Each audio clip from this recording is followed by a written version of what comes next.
Good evening, night, morning, whenever you find a way to watch or listen to this podcast. It's me, Omar Sean Borhan, the Burger Popper, back for more off-season content. And we keep saying off-season content, but it's already July, so we have less than 2 months until week zero happens.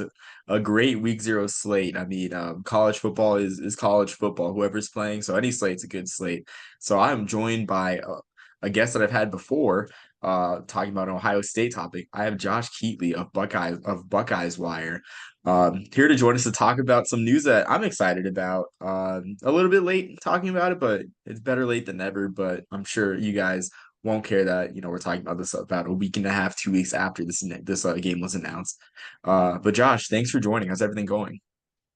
Going great, man. Ohio State football season in general is about to kick off. I've been doing my if you listen to the Ohio State of Mind podcast, we're on there doing some of our betting predictions and some little fun back and forth about what to project with this exciting roster. But yeah, man, football season's right around the corner, and all of my negativity about firing Ryan Day and losing to Michigan has kind of gone out the window, and on to positivity and a potential national championship, my friend. So that's where we're at.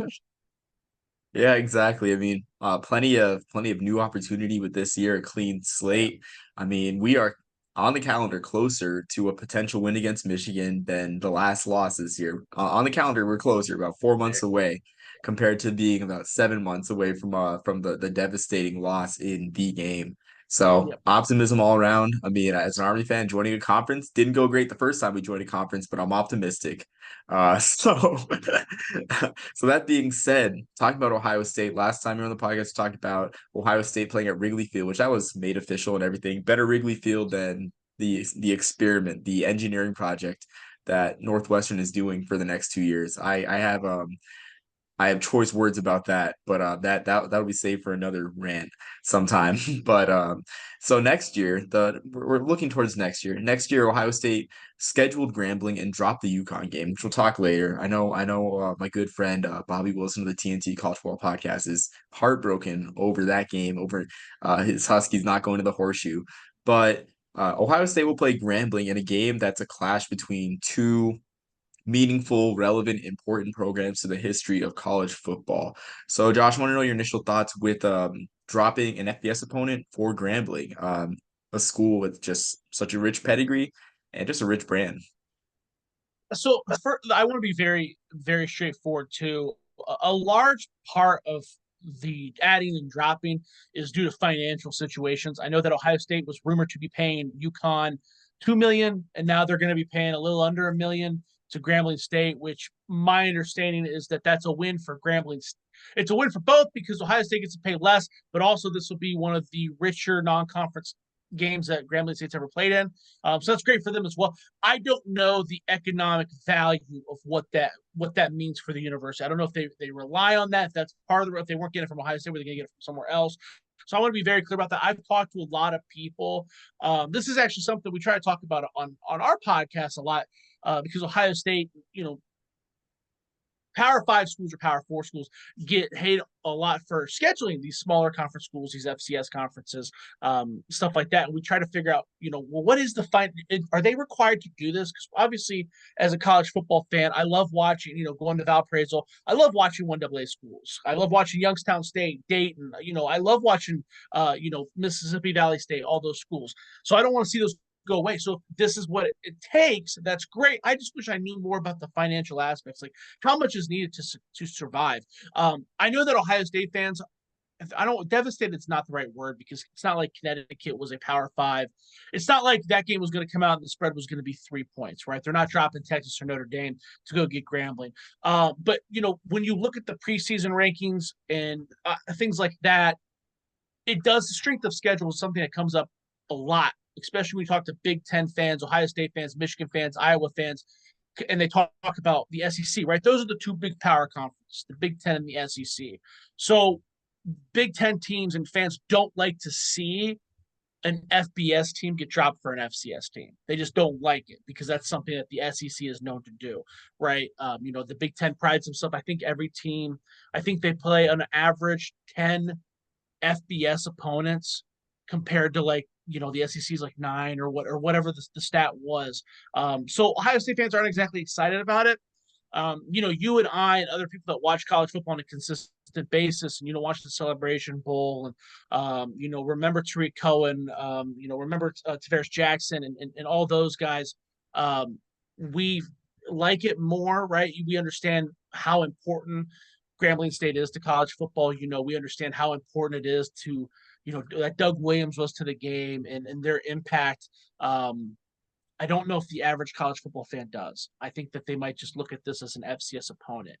Your standard, I don't know if they're going to view it any differently as Youngstown State. As a matter of fact, they might view it more as a negative that they're not playing Youngstown State because, at least Youngstown State was down the road. So you'd get a lot of Youngstown State grads, or, it was an opportunity to see your kid who wanted to play at Ohio State play in the shoe, but he wasn't good enough to play.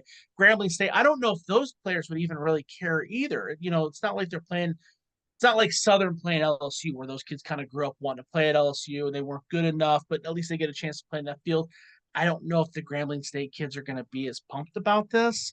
But but like you said, for your above average college football fan, it's the first matchup between these historic powerhouses, which is very exciting.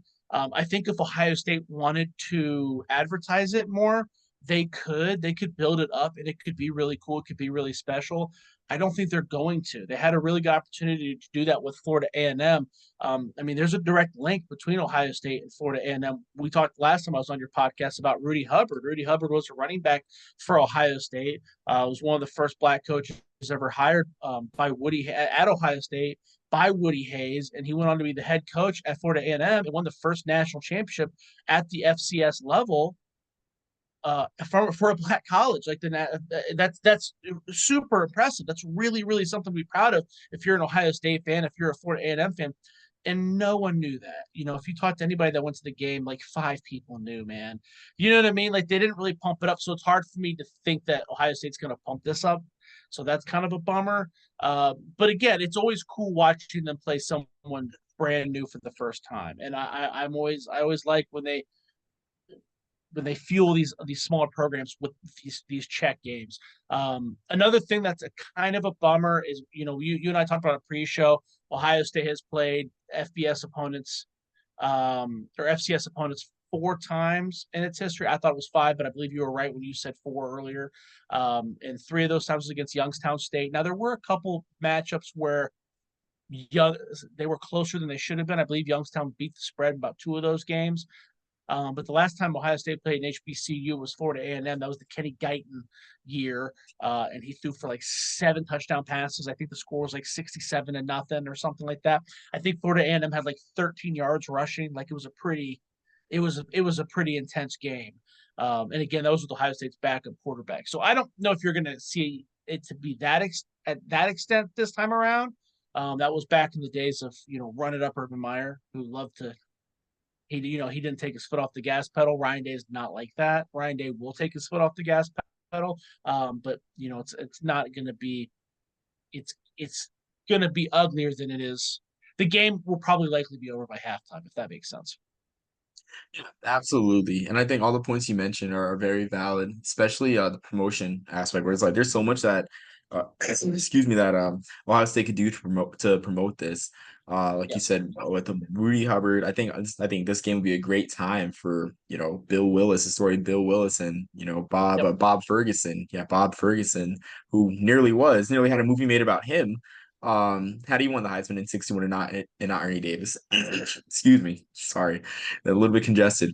But I think there's plenty of stories to be told there too. And I know that the city of Columbus has wanted a Black college football classic to be a mainstay because they've done it in the past, in the 90s at Cooper Field, the old home of the Columbus Clippers, excuse me.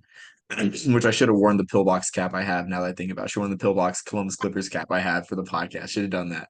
But and then as recently as 2021, Kentucky State and Central State drew I think about 30,000, which I know doesn't seem a lot and isn't good optics wise at a stadium as big as Ohio Stadium, but 30,000 for Columbus for 2 Division II HBCUs, like that easily outdraws what the nearby Black College Football Hall of Fame Classic gets.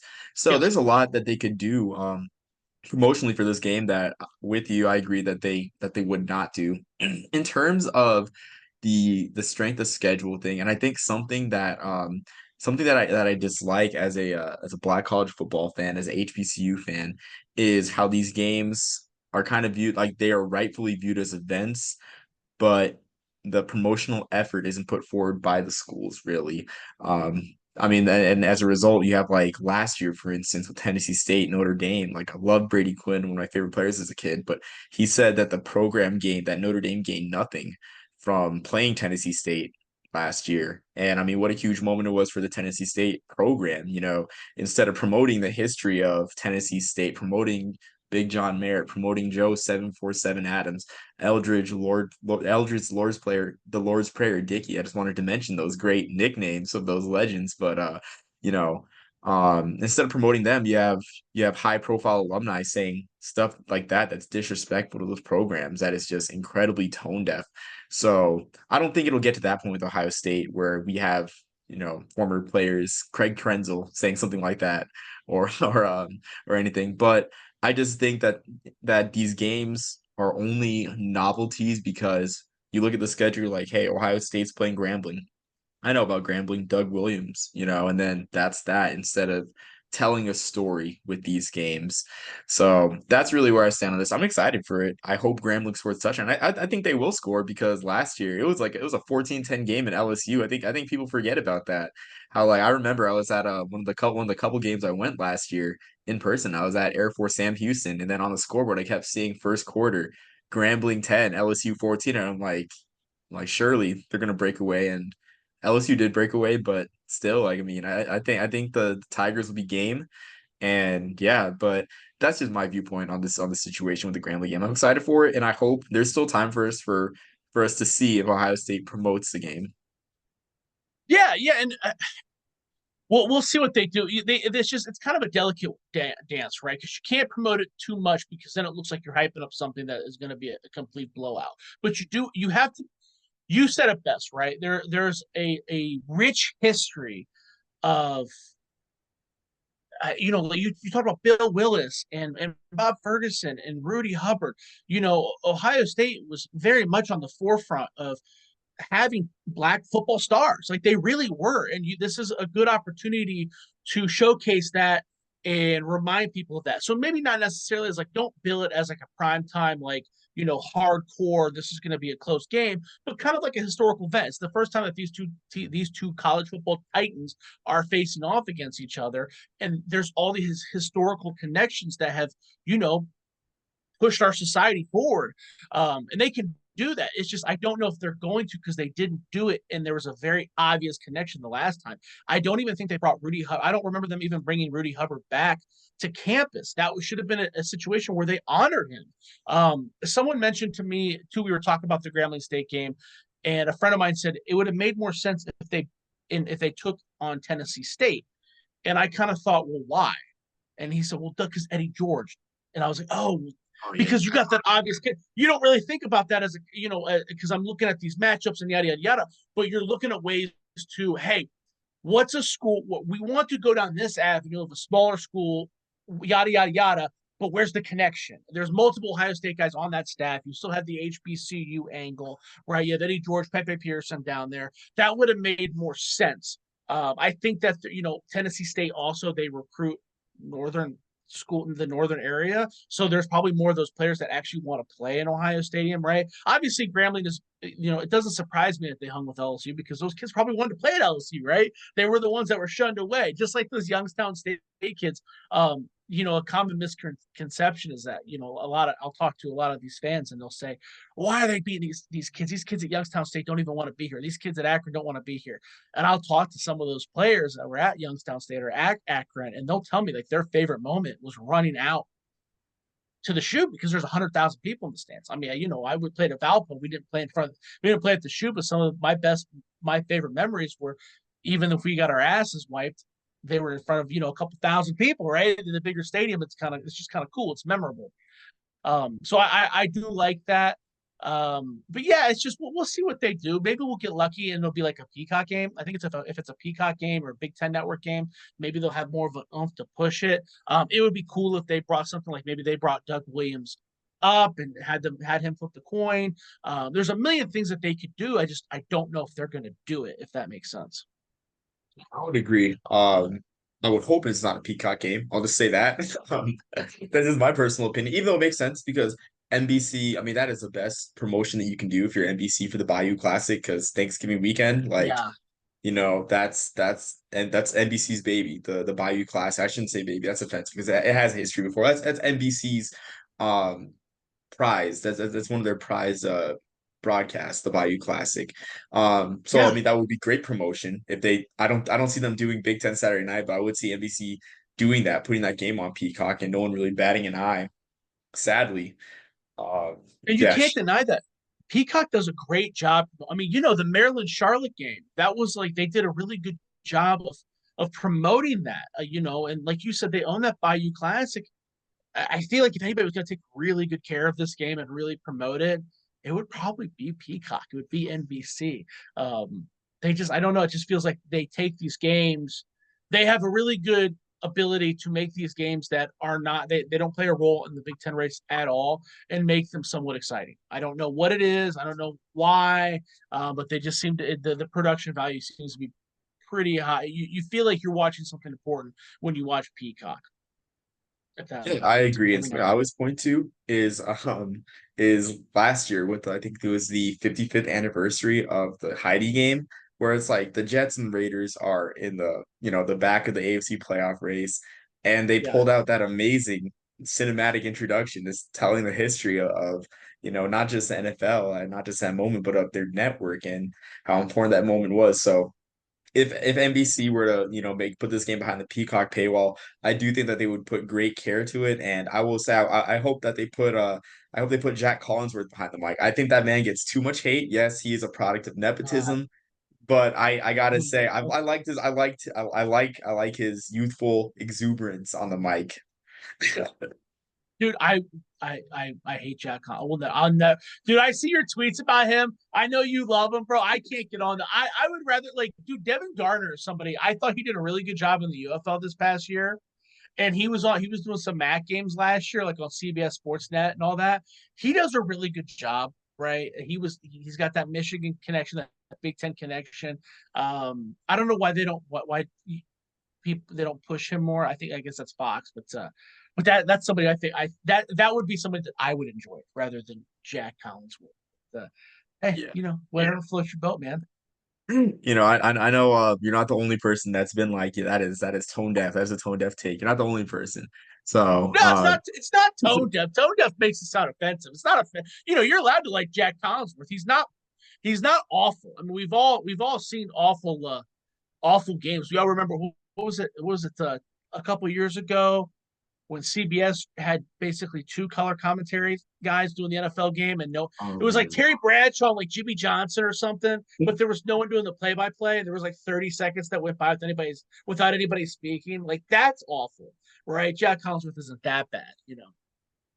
Okay, yeah, that's fair enough. So I gotta agree there. But yeah, I guess going on next. So I want to know generally how do Ohio State fans generally react to having FCS games in the schedule? Because of course the MAC games are commonplace, and with the Big Ten schedule, you have sometimes your big Power Five game, and then you have the two MAC schools or one MAC school, one school from another Group of Five conference. But like we mentioned before, like Ohio State's only played FCS schools like five or four. This will be the fifth time. So Yep. generally, how do they react to seeing an FCS school in the schedule? They hate it. Ohio State fans hate it. They really, especially hate it under obviously, right? College football's ebb and flow. When Ohio State's doing well and they're winning the big games, they don't care as much. Right now, under the Ryan Day regime, they really hate it because they're wanting him to win. They don't feel like it's appropriate preparation, if you will. But yeah, they're not big fans of it. I think that they're more cool with it when it is in Ohio. Like Ohio State fans are, they don't mind playing Akron and Kent State because they probably know someone who play. They watch those teams as well. Hey, that kid went to Hoban, that kid went to Avon, that kid went to St. Edwards. Oh, hey, that kid almost went to Ohio State. There's that Ohio connection. You also want to support those smaller schools, so it's very clear that this financial Ohio State is helping these small universities, but they don't like when they like Western Kentucky. I thought Western Kentucky was a fun game to be scheduled. At the time they scheduled Western Kentucky was winning their conference on a consistent basis. That Brandon Doughty, there have been guys that have put up crazy stats at Western Kentucky. It's a very explosive offense. So I thought it was going to be a fun game. I had a good time. I got to watch Malachi Corley in person. It was a good time. But Ohio State fans hated it. They were like, why is this team here? What's going on? Why are we playing, 4 of these in a row? I think that that's going to be more commonplace. So Ohio State fans better get used to it. I know that everybody talks about, hey, this expanded playoffs is going to make scheduling those big dogs. You're not in your head, and I agree with you. Okay, the expanded playoffs, why would you still play Texas? It doesn't make any sense. You know what I mean? Like you're gonna continue to see these smaller dogs, these smaller horses. But I don't have any issue with them. I don't think Ohio State fans have an issue with them scheduling other Ohio schools. It's when they go outside of that Ohio realm where they're like, why are we doing this? If that makes sense. Like they're playing New Hampshire in a couple of years, and I think a lot of Ohio State fans have kind of made peace with it because they think the Ryan Day connection is cool, right? Ryan Day, Chip Kelly, they're at New Hampshire, so they're talking about it like, okay, that could be kind of cool, but that's the only reason why. If they were there, the connection wasn't there, Ohio State fans would be pissed. I honestly missed that with New Hampshire being on the schedule. Of course, I'm getting PTSD as a longtime Army fan when they came into Mikey Stadium and beat us 34-13 in '08, and I was just like, that was like that was our first year running the option again. And I'm like, wow, like this is depressing. And that was a Was year that after. who was the studs on New Hampshire's team that year? Was that when they had that wide receiver that I think David Ball might have been. I think David Ball might have graduated by that time because Ricky did he? Santos. Ricky Santos was the guy back then. Yes. Yeah, Ricky Yep. Santos was a guy back then, but yeah, I think David Ball might have graduated, but yeah, that was post David Ball, I think, and post Ricky Santos, and that was a year after Army had beaten Rhode Island in overtime, 14-7. Yeah, it's a very dark time. Army's come a long way. Yeah. It's I'm glad, but it's always fun. I guess it's always fun looking back at how far we've come. Like, and of course, I was 8 years old during those games. Like the Rhode Island game, I was like, yeah, Army won, not knowing that we just took Rhode Island to overtime on ESPN Classic on national TV. Like, this is not a good look for the program. Well, and it's a shame too because like those are cool memories. Those are fun memories. Like I remember when Ohio State they were playing Toledo, and this is back when Toledo had that. Do you remember that running back? I can't remember the name. His name was like Adonis Thomas or something like that.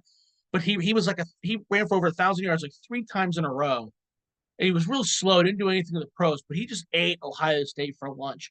And those were fun memories for me. I remember Khalil Mack just destroying Taylor Decker. It was Taylor Decker's first start, and Khalil Mack threw him around like a rag doll in the shoe, and that was a fun matchup. I like watching those small schools, but the Big Ten, these larger programs are so scared of looking foolish that they're kind of going away from it, which is a shame. But you can't blame them. I mean, that's one of the reasons why the ACC gets shit on, right? The ACC is really the last power conference that goes to those away games. You know what I mean? I mean, Virginia Tech is still going to Old Dominion. A Big Ten school would never do that. Would never do that. And I disagree with that. I think that adds to the fun.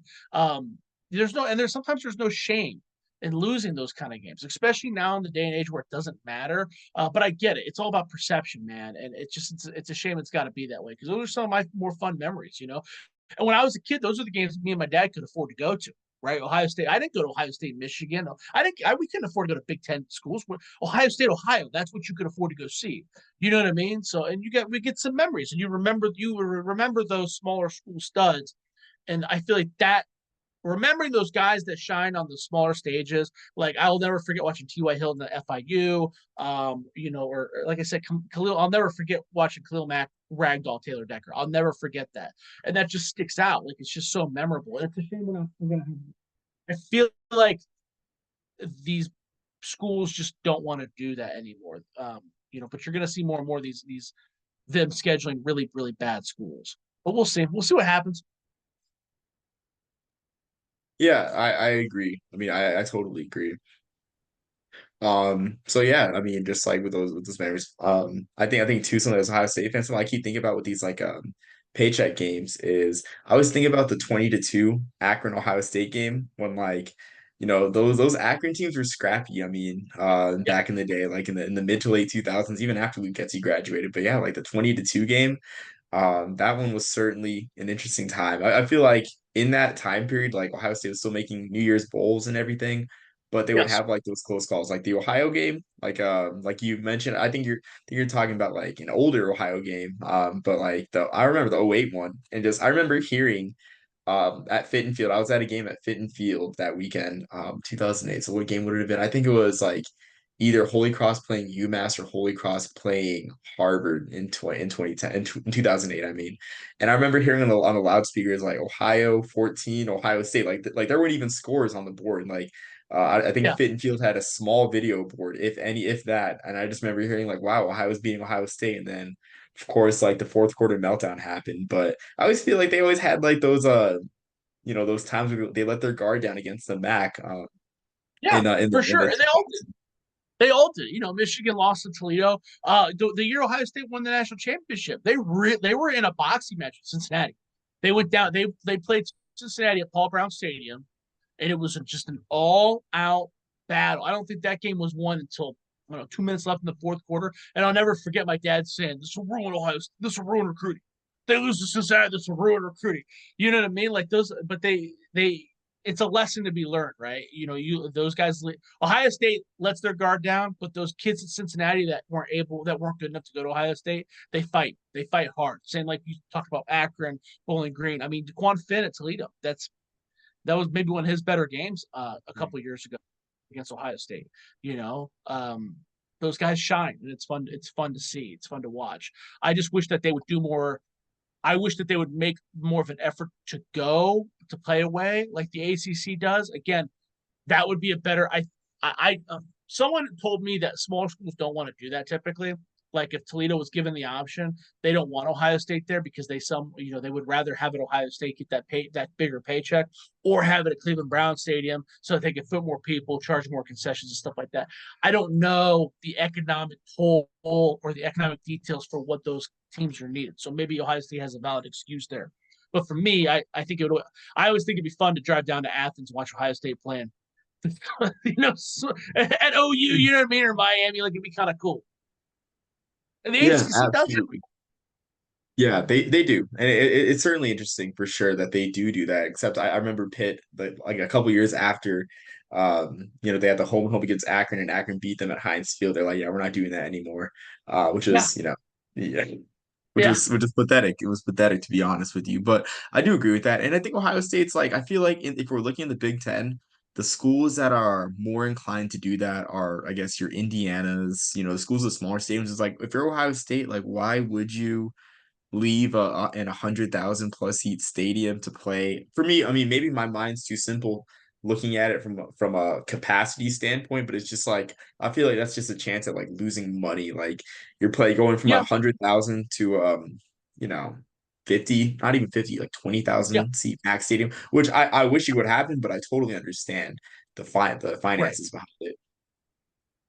Yeah, no, and I agree with that. There's a lot of things that just because I do it in a video game doesn't mean that they're feasible to do in real life. I just don't know how the ACC gets away with it, right? Because it's not like Blacksburg it's not like their stadium's small. So I just don't know how one conference can do it, but another conference can't. I don't know how the SEC can get away with scheduling these FCS opponents, in November. I don't understand. Some of the logistical things don't make sense, right? I know it's different shirts from different folks, but hopefully with the expanded playoffs, we get to see the schools get more on the same page as far as scheduling goes. I would like, if it was up to me, I would like a more uniform way of scheduling where we see, hey, you're going to get this amount, you're going to schedule these amount of small schools, and you're going to rotate between Ohio universities or whatever the case may be, local universities. Because to me, I would rather watch Ohio State play Akron, Toledo, Kent State, Bowling Green, then watch them play Western Kentucky or Western Michigan, right? Those kids, because at least some of those kids are going to be familiar to me. You see a lot of these Ohio State guys. Well, not as much anymore. It was more prevalent before the day and age of the transfer portal. But you would see guys. I mean, Dallas Gant transferred to Toledo a couple of years ago. We got to see him come back to the shoe. That was really cool. And you would see that, right? Guys would typically transfer back in the day before the day and age of the transfer portal. Guys would transfer with a purpose. They would transfer, hey, I can't play at Ohio State. I'm going to level down and go to the MAC. You know what I mean? Or, we saw Louis Azare when he was at Youngstown State come back to the shoe. Like, that was cool. You don't get that as much when you're talking about, like, even like Grambling State. Like, those kids aren't from Ohio. They're just, it's not the same vibe. It will be interesting. One of the more interesting parts with the transfer portal and you see and got teams play these smaller schools is that they're picking off talent. You know what I mean? So it wouldn't surprise me if Grambling State came up here, a player really shined, and then the year afterwards, all of a sudden, Ohio State's got an incoming transfer from Grambling. Like, I think you're going to start to see that more and more, especially with the coaching staffs expanding, because you're going to have more coaches dedicated to scouting opponents, right? That we already hear about coaches doing that and teams, dedicating a part of their coaching staff to do that. But I mean, that's a perfect example, right? You bring up Grambling State. Maybe they got a running back who's a fifth-year guy who's, from up north that you can convince to transfer for 1 year or something like that. So that wouldn't surprise me. Yeah, I would agree. I mean, those cool moments. And I mean, I didn't catch like the Toledo transfer. I guess when I think about Ohio State transfers to the MAC, I think about Sam Wiglu's. Oh I yeah, yeah, yeah, yeah. yeah, I'm probably mispronouncing his name, but I remember the No, graphic that that's they right. Wiggles. showed. Wiggles, yeah, Wiggles. Like they showed the graphic. It was like teammates with Marvin Harrison Jr. And I'm like, that's great.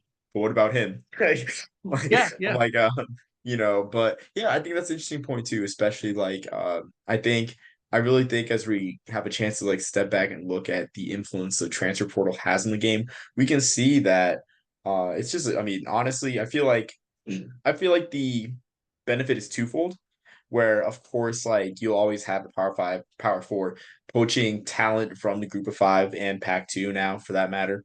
Right. But you also have the stories where it's like guys that are backloaded on the bench end up like just showing out just because they finally have that chance to play it. And it's like I think of like right now, I know Zach Calzada, wasn't exactly on the bench, but I mean he right now he's at Incarnate Word. And it's also good too. Like it's good to sell like I think that honestly sells more tickets like for those local fans. Like you see, like I think about Incarnate Word living in San Antonio. Like I guess like those fans living in San Antonio, like they hear that Zach Calzada is your starting quarterback. I think that's gonna draw more fans to their stadium and everything. So I think that's a good point about transfers and everything. And I think, just looking at that twofold, I think there's twofold benefit from it. And you bring up an awesome point to talk about Incarnate Word. Another reason why I would prefer Ohio State play schools, MAC schools from Ohio too, is that I think it's not going to help ticket sales because Ohio State already, they're selling out every game. But who do you think is more likely to come? A Western Michigan fan or a Bowling Green fan? You know what I mean? Like it's just or an OU alum, right? That's it's just right. You know what I mean? Like if UTSA schedules Akron compared to Incarnate Word, who do you think is going to show up, right? And I think that's fun that community. But yeah, back to the transfer portal thing. Yeah, it is. It's definitely twofold. It's weird. I don't know how we're kind of still in the infancy of the true transfer portal. Back in the day, guys guys would only transfer to places that they knew they were going to play, right? Because they were going to, okay, if I'm going to sit out a year, I'm going to make it friggin' count. I'm going to make sure I'm going to play next year. Now they're getting a little bit more, free Willie stock, kind of like Spencer Sanders going to Ole Miss and never taking the snap, right? You know what I mean? Like you're seeing that a little bit more. So that's a little bit more interesting, which I think is resulting in guys going further out, right? Rather than staying where they're from or transferring back home, which is kind of a bummer if you're an old school guy like me. Like I always enjoyed watching guys, hey, I'm transferring, I'm going back home. You know what I mean? Like I thought that was kind of cool. Ohio State had defensive end Omar Obor, who ended up transferring to SMU because he's from there. He's from like Duncanville. Like that's cool. Like to me, like that's an appropriate way to transfer. And it's more fun for me to watch as a classic football fan, but old school guy. But it is what it is, I suppose. I would agree. I mean, we'll only see how far the transfer, like I guess how far the transfer portal goes, in the coming years, and I guess how it changes the game further. At times, I would rather not think about it, but I'm all about player agency. But I just hope it's just regulated. With every good thing there comes regulation. Too much of a good thing can become a bad thing. Not saying too much player agency, but I guess unregulated player agency, I should say. Um, Yeah, no, it's not. uh, I know you're saying you never want to say like, oh, I want to take away players' rights, right? But I don't. But you're when you see guys, okay, well, there's like three quarterbacks in the Big 12 that are going to be seventh year players on like their third roster. Like that's not right. Like, come on now, right? Like we can all agree those guys need to grow up, go sell cars or insurance or whatever. You know what I mean? Like it's time to move on. You know, they're taking opportunity. When you talk about that, there's also a flip side of the opportunity you're taking away from someone else, right? And a lot of times you see these guys transferred for the wrong reason. I just feel like the transfer portal has made it to where guys aren't really thinking about where they're transferring. They're just more or less thinking like, okay, I'm gonna dip my toe in and see what happens, right? Like we saw it with the talk about the MAC leader running back Penny Boone, um, transferred to Louisville, and then it was like nah, and then transferred to UCF. Like, come on, man, you yeah. can't. You should go to school for 3 months and then bail. That's a weird thing to do, right? The Caden Proctor thing, transfer back to Iowa because he was a little bit homesick. Then he goes back to Alabama the next month. That's a weird thing to do. Like, I don't think that it makes. I don't think it makes you sound like you hate players or don't want the players to have a choice. Saying that's weird, right? I don't think it's a bad thing to try to take a step back and figure out, hey, how can we make these players make a more wise decision or really think this through? You know what I mean? Yeah, and the last thing I'll say about this is like as an Army fan, it's an interesting point to see, I guess, as a Service Academy fan, because I thought it was interesting seeing Navy guys first go into the portal because they had the extra year with the pandemic. Because I don't blame them at all. I don't blame Navy guys like I think it was Mikael Haywood ended up going to App State. Awesome, great for him. Mikael Haywood's a spark plug, 5'7", 100. So glad he gets to play an extra year of football. Same thing for like Mark Walker, who infamously was tackled for a safety in the 2020 Army Navy game. Just gotta diss my rival. Infamously tackled on a safety on an ill-advised reverse call. But I mean, he played a Monmouth for his last year. And then for Army too, it's like it wasn't exactly a pandemic situation, but for me, it's tough because I like seeing, just as a guy who's gone to the academy, like it's not for everyone. If there's a guy that would rather do something more sorry, I shouldn't say more, but wants to do something else that suits him better Yeah. professionally. A guy like Isaiah Alston comes to mind, who's at Iowa State, which I'm excited to watch him play for Iowa State. Like that is great. It's great to see like a guy like say like, hey, like you know what, he thrived in our option scheme, and now he gets to you know, thrive somewhere else and probably make the pros where it's like, I when I think about the portal, I think about the tough position is for Army fans. Cause I remember too, where it's like, I think it was like before both Tyrell Robinson and Isaiah Alston's Jr. They both tested the portal out and they had Army fans telling them, like, oh, I think you're making a big mistake. It's like you're making a 4-year decision, not a 40-year decision. It's just like leave the guy alone. Like leave, you know, it's like that's one thing like I guess as an Army fan, yes, it is West Point, but it's like let's not, let's relax, let's let the let's let the guys make their decisions. Yeah, that's the armed forces like because I remember Anthony Schlegel transferred in from Air Force way back in the day too, right? So those situations a teensy bit different because those guys are trying to figure out like, okay, am I doing this? Because when you go to West Point or you go to Navy or you go to Air Force, that's you're going to play football. Okay, maybe some of those guys are going to play football, but that's a career. You're going down a career path, right?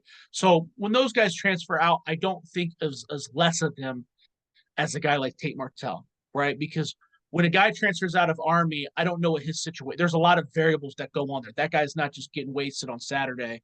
You know what I mean? Like he's not. There's a lot of variables that go there. So I try not to judge them as harshly as a guy like like I said, Tate Martell, Dallin Hayden going out to Colorado, stuff like that, where I try to dissect it.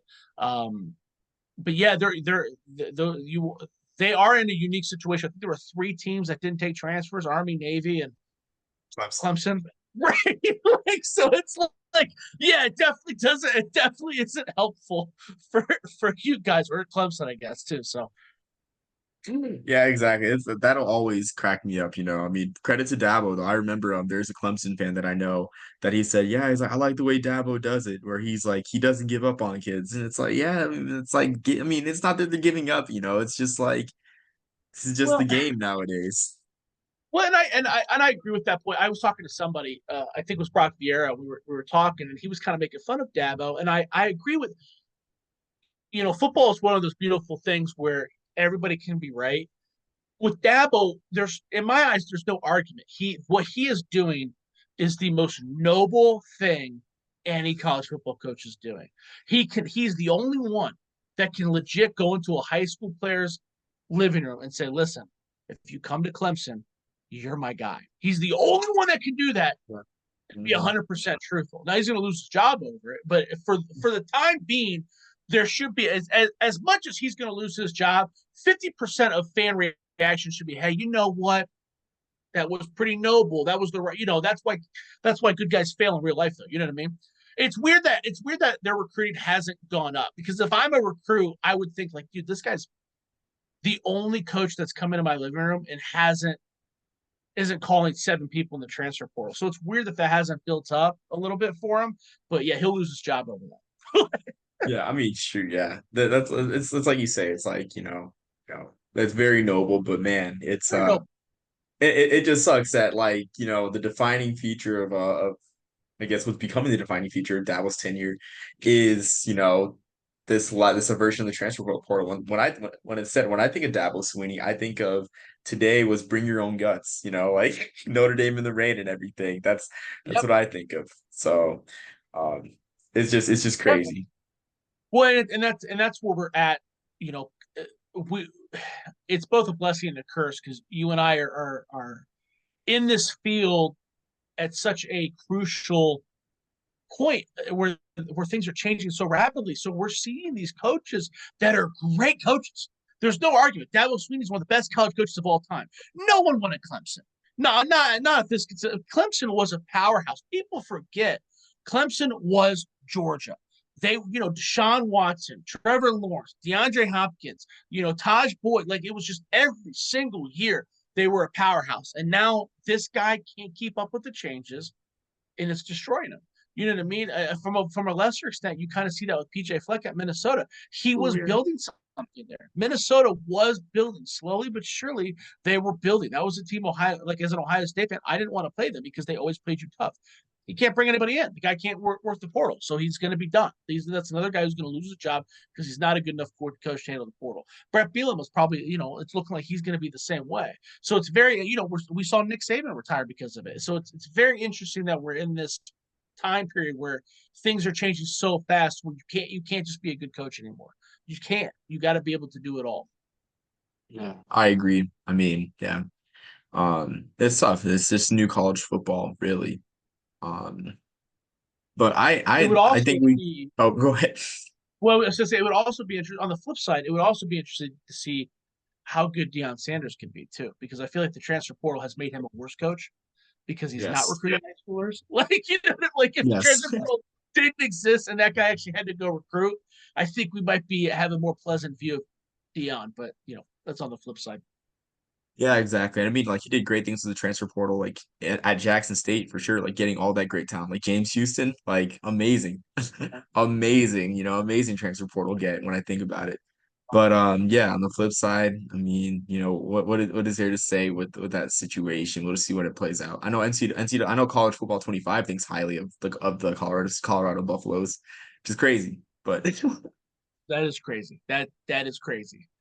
I am not buying stock in Colorado, my I'm friend. not. Yeah, I'm not either. But yeah, I think we covered all of our topics originally and more, of course. Is there anything final? I'll give you time to promote Buckeye Wire and anything else you want to promote, Josh. Yeah, man, definitely check out what we're doing at Buckeyes Wire. It's recruiting season right now. And definitely check out Ohio State of Mind podcast. I host with another writer at Buckeyes Wire, Michael Chen. We try to hit every aspect of the game. We try to hit a bunch of gambling stuff. We had Sheridan, who owns On It Athlete. I don't know if you're familiar with On It Athlete. They're the trading card company, but Oh, it's yes. the thing about On It that makes him very special in my eyes, and why I'm really proud that we had him on and talked to him about that process, was that you see these NIL deals get passed out to these stars, Marvin Harrison, Shador Sanders, Caleb Williams. This is one of the few outlets that actually pays walk-ons. everybody on the team, when they come up their team sets, everybody on the team gets a piece. And I'm Amazing. able to talk. Yeah, and I'm able to talk to some of those walk-ons, and it's really cool. I was talking to a walk-on at Ohio State, and he was telling me about, hey, he got a $2,500 check for his trading card, and not only did he keep like he kept every trading card, and he's having his teammates sign them so he can have the whole set. And then he bought a new car. Well, it's a used car with this $2,500 check. Like that guy gets to feel like a star. You know what I mean? Like that's really cool. So that was a good episode. So we're just gonna keep cranking them out. We had Colby Dant, gambling expert, picked MD on. Oh, we'd love to have you on, man. Maybe we can try to solve some of the world issues with scheduling and the Big Ten and all that. Yeah, I mean, anytime, I'd love to be on Buckeyes Wire. I'd have to send that one to my brother too, since he's an Ohio State fan, and I'm always kidding him. Well, I But know that you watch. I know that you watch your fair share of indoor football league as well too. So yeah, I love absolutely. to have someone on to talk about the Buckeyes lighting it up that well. Jalen Marsh and Demario McCall. What do actually?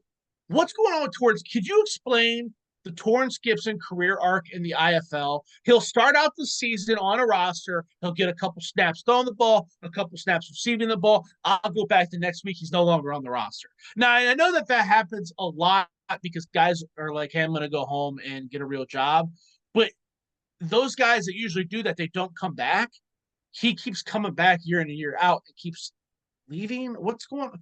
Do you have any answers for that? Or are you in the plug with that? Or I'm honestly not. For me, I'm big on the quarterbacks in the league. Especially like the HBCU quarterbacks, Felix Harper. yep, Um, Jeremy Hickbottom actually started a game for my hometown Duke City Gladiators, which like I wish he was still starting, even though like the quarterback situation is great now. Son Rogers killing it. But I'm mostly like into the quarterbacks in the league. I mean, and everything. But yeah, I wasn't aware of that. I'll have to look into that for sure because like the two teams that I know I guess the most about the rosters are like the Duke City Gladiators and honestly the Massachusetts Pirates because Massachusetts has they get a ton of FBS talent. It's just like it is literally like what is this guy doing in the IFL? Like not that it's like a bad thing that they're in the IFL, but it's just like man, like this is like a UFL like caliber player playing in the yes, IFL. That's like the case of like a lot of yes. Massachusetts Pirates. Well, they had Dexter McCluster a couple of years ago, and I was like, "What They the did. hell?" That guy was just in the NFL. They signed Cardell Jones, and I'm like, "Why?" And I asked Cardell, I'm like, "Massachusetts, like that's kind of a step down from what you're doing." He ended up not going because he got that gig with the Big Ten Network, but he was Right. like, "Yeah, it's a that is a top two. That's like the Yankees of that league. Like it's just a top two organization supposedly. I Yeah. always find it fascinating. The Tucson Sugar Skulls always have a Buckeye or two every year, and I don't know why. Like it's pretty common to see those guys stay within their region. Right when the Destroyers were here, Ohio State guys would play there. Hmm. But Tucson Sugar Skulls, for some reason, they always have a Buckeye or two year in and year out. It's so weird. Matthew Burrell was on the team. Yeah, it's interesting. Good We league. It's gotta fun check. league. It is fun, and I mean, you never know who you see. Like, I mean, Quincy Patterson, how it went, this past weekend when I went to visit the family, went to see the Gladiators play the Tucson Sugar Schools. I look on the bench and I see a guy with the name Patterson, like throw like, and I've never seen him without his helmet. Like Yeah. warming up to the. I'm like that can't be Quincy Patterson. Then like I pulled the roster and I'm like, oh. Like that is Quincy Patterson. So I got a selfie with him. I told him I was saying, I'm like, let's go Gladiators. But but I'm a big fan of your game, Mr. Patterson. Big fan. Yeah, And man, that's always a good time. Those games but were we had season tickets to Destroyers before they folded back. They had Fabian Guerra, Liam Nadler, um, Robert Rose was on the team. It was a good time. Those tickets they're cheap, they're reasonable. Like it's a good time. yeah, Basket. absolutely. Great fun. Um, you know, yeah, honestly, if you have a local indoor team within like a few hours, definitely go on a summer night. I love baseball in the summer, but I can't admit that it gets hot in the summer. So it's like indoor football is a great alternative if you don't want to be in the heat and everything. Yeah. So so yeah, but thank you again, Josh. Really appreciate it. I know we went a little like a lot of it off topic, but it was so fun. And I look forward to the next time that I have you on and everything. So thank you again, Josh. Thank you everyone who has stuck around this long to this podcast. Stay tuned for more off-season content and before long, Jackson will be firing up the in-season content, the in-season podcast hardware where we talk about the college football award races, particularly the Heisman, but we throw in Walter Payton Award talk from time to time. And late in the season, we talk about your position award races. So stay tuned for that. Come August, we'll have our season preview. We'll have our week 0 preview, which is always a big thing. And yeah, that's what we got going for you. But until next time, everyone, peace, love, and soul. I'm the Burger Popper.